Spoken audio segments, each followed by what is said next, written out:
Another race Kyle Larson was in position to win until this time Ross Chastain happened.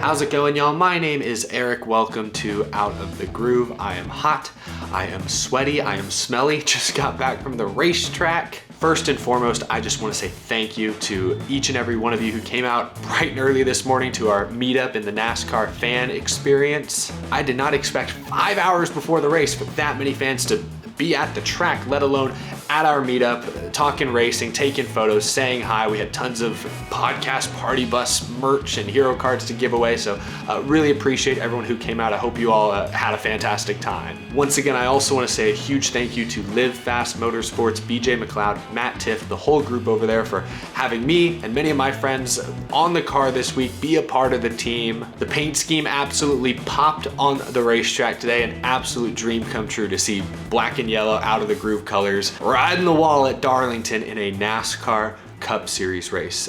Truly unforgettable. I really appreciate all of your support. Thank you so much for everything you guys have given me these past many years from doing this show, having a YouTube channel. I'm humbled by the support every single day, so thank you all very much. Now, let's get to the race. Because oh boy, this was a modern NASCAR Cup Series race, all right. Hard to pass for sure. Came down to a bunch of late race restarts, overtime, and Ross Chastain is gonna Ross Chastain.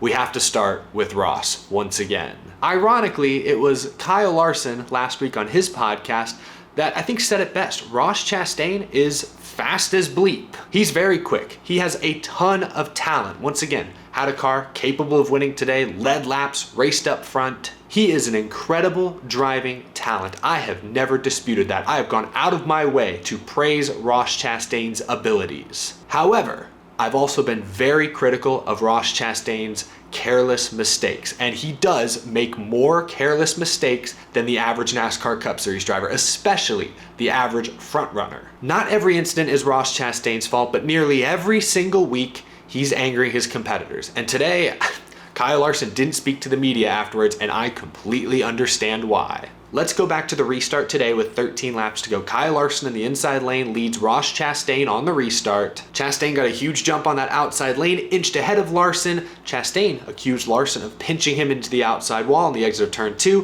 Chastain, though, nosed out in front. They wrecked behind them, so Ross Chastain, despite getting squeezed a bit, was now the race leader. But Chastain wasn't happy about that. He was not happy with Larson squeezing him the way he did. Now let's look at the restart with 6 laps to go. Now Ross Chastain is the control car, but he still has that previous incident with Larson in the back of his mind. This time Larson gets a great jump from the outside, rolls a reverse, they go into 1 and 2 side by side once again, and Ross Chastain just doesn't lift. I mean, maybe he lifted a little bit. He clearly didn't lift enough. He immediately door slams Larson, keeps sliding up the track, and hooks himself into the wall. Takes the 5 car with him. All because he was angry with how Larson raced him the restart previously. Chastain didn't intentionally wreck himself, but the moment he saw Larson to his outside, he decided to drive it in harder than he should, just a careless mistake. There's no excusing it. Kyle Larson, obviously furious, didn't speak to the media after the race. Cliff Daniels, Larson's crew chief, keyed up the radio and said, "Hey Chevrolet, that's 3 times that Chastain has taken Larson out." Cliff Daniels seems to want Chevrolet to step in. Trackhouse is a Chevy team like Hendrick. You know, Larson and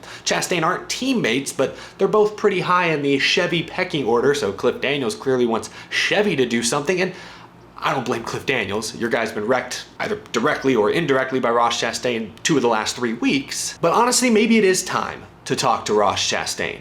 If you're Justin Marks, Chastain's team owner, if you're Chevrolet, it might be time to talk to him. You live by Ross Chastain, and you die by Ross Chastain. Sometimes those bold, exciting moves get him top 5 finishes. He was leading the points coming into today. I don't know where things stack up now, but I imagine he's probably still high up, if not leading the points. I think he had like a 30-point cushion, so he's probably still the points leader. You can more than live with that, but Chastain also makes these aggressive mistakes, angers his competitors on a near weekly basis, and at some point that is going to come back to bite him. Today he bit himself. Larson didn't do anything. This was Chastain hurting himself. You live by Ross, sometimes you die by Ross. I do think it's time to step in. He should have won today's race or finished at least second, but Chastain had no grace under pressure, and it bit him, and it cost his team. Again, Ross Chastain is an incredible raw talent, but he hasn't won a race in over a year now. A lot of top fives, a lot of top tens, a lot of good points days, but he has the talent to win races, and he's not winning them. So maybe it's time to have a serious talk. You don't want to change everything about Ross, but he needs to learn how to refine that aggression. It was an over-aggressive mistake, once again, that cost himself and cost one of his chief rivals today, and that could come back to bite him. We'll talk about Martin Truex Jr. in a moment, because I know I'm coming down pretty hard on Ross Chastain today, but Martin Truex Jr. did not have a good day. He made a couple pretty bad mistakes. But first we have to talk about William Byron, the race winner. Because yes, after the dust settled, after probably the two best cars today, Larson, Chastain, were taken out, William Byron basically was handed a free win. I thought Harvick got a pretty good jump on the restart, but Byron, choosing the outside lane, had the momentum. He gets the win, his third of the year, to break a 2 or 3-way tie. He is now the winningest driver of the season. 3 wins, I think now is the most wins by William Byron in a single year of his career. So congratulations. That Jeff Gordon 50th anniversary throwback scheme looked really cool, especially when the sun came out and you really saw that like bronze and the different colors sort of reflect and change almost in the lighting. Really great job, because I heard that wasn't even a painted car. That was a wrapped car. They must have some sort of wrap now that is capable of a similar effect. So that was pretty cool. Anyway, congrats to William Byron. I don't have much else to say. He was there all day today. He was up in the top 5, at least the top 10, but he was mostly top 5 all day long. He was fast, just didn't seem to have the same speed as Truex early on, Chastain, Larson towards the end, but he was a top 5 car. And if you're a top 5 driver at the end of these Cup Series races, you got a shot. So I'm not going to say Byron's not a deserving winner, but he certainly didn't look like the favorite the way the first couple stages played out. Still, congrats to Willie B. 3 wins, man, that's a big deal. And off the top of my head, I forget, he got hit with a 5 playoff point penalty for the the second infraction, not the original Louvre deal, the greenhouse deal, right? So this makes up for those lost playoff points at the very least, which, I mean, that's important for sure. Byron also gets redemption for last year. In this race a year ago, he was in position to get the win until Joey Logano tagged him with 2 to go heading into turn 3. So redemption from a year ago. I'm happy for William Byron. Congratulations. Now we got to take a look at some of the top finishers and talk about some other key storylines. Let me talk about Martin Truex Jr. for a moment. Truex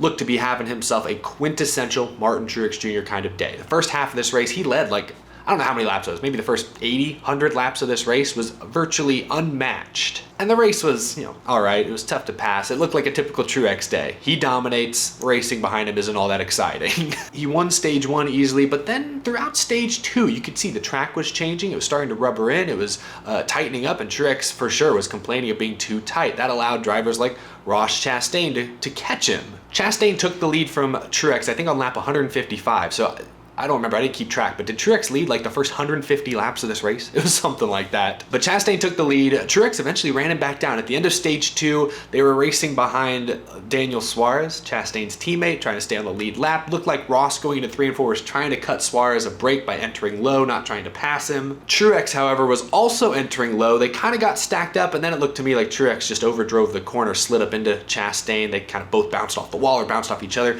Truex ended up spinning.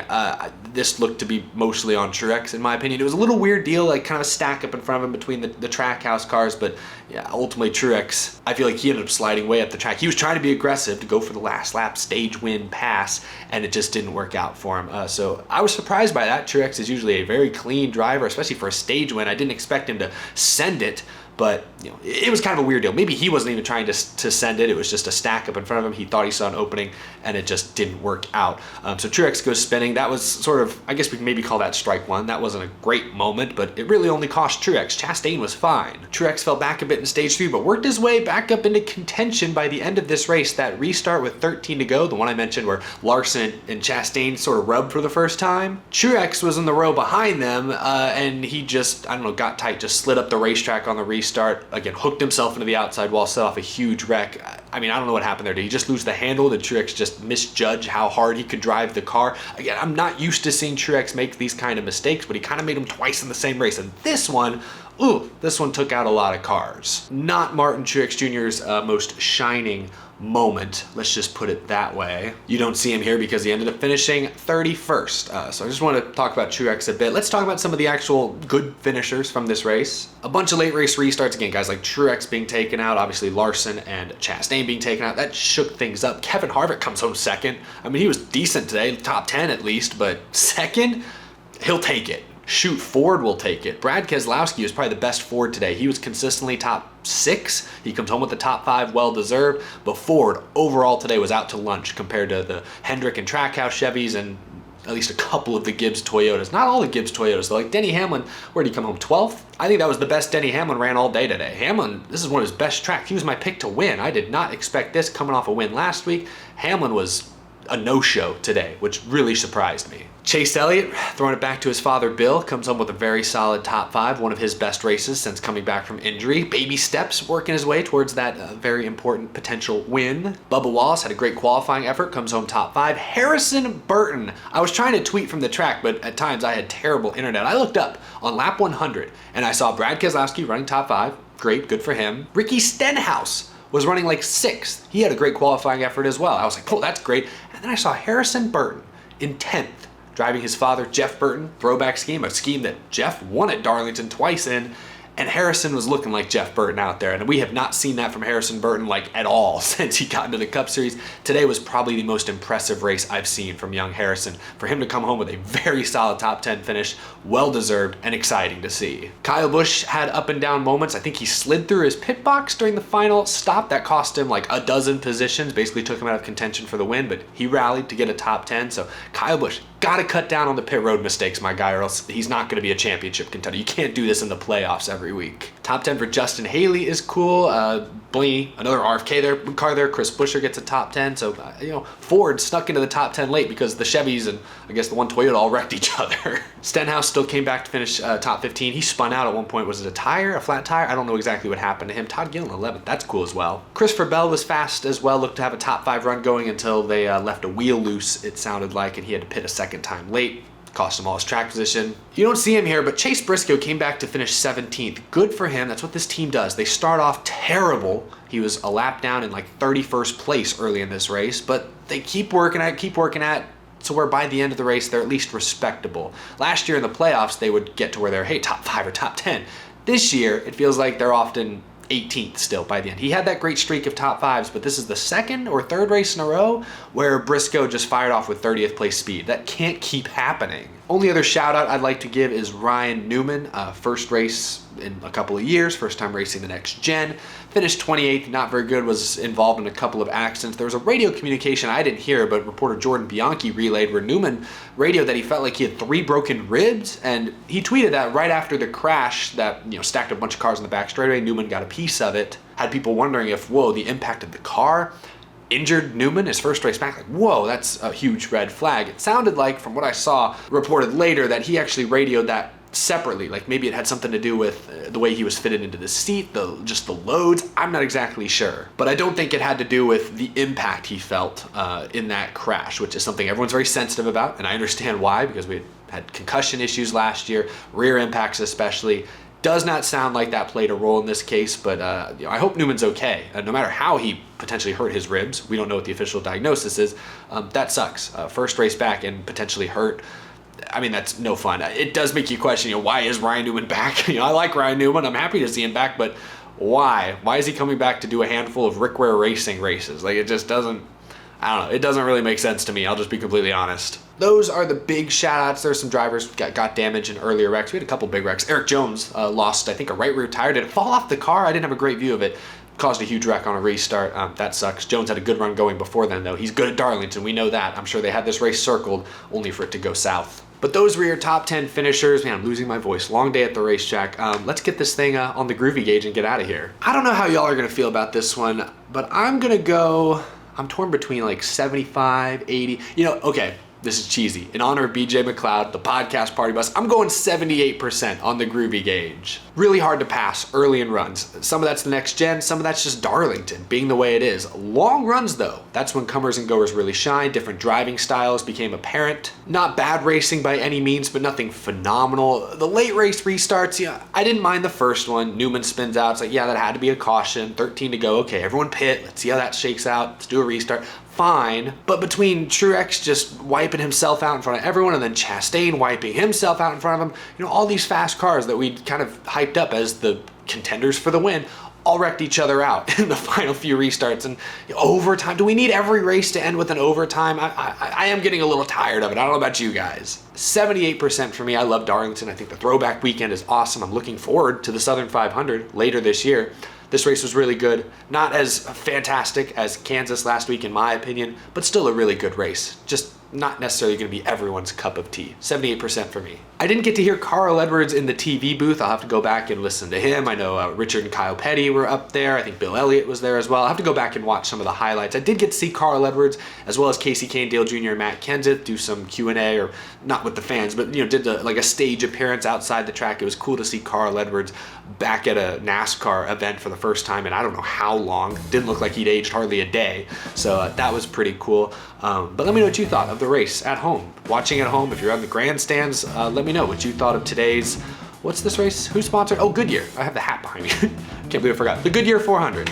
Let me know what you thought. Thank you so much for watching. If you enjoyed, please leave this video a like. Be sure to hit that subscribe button down below. If you're new and you love NASCAR, you're in the right place. And thank you to my Patreon supporters, as always, for your very generous support. I'll be traveling home tomorrow, so you'll probably not see me until Tuesday, but regardless, I hope you have a fantastic rest of your weekend. Great start to your week. I will see you again very soon.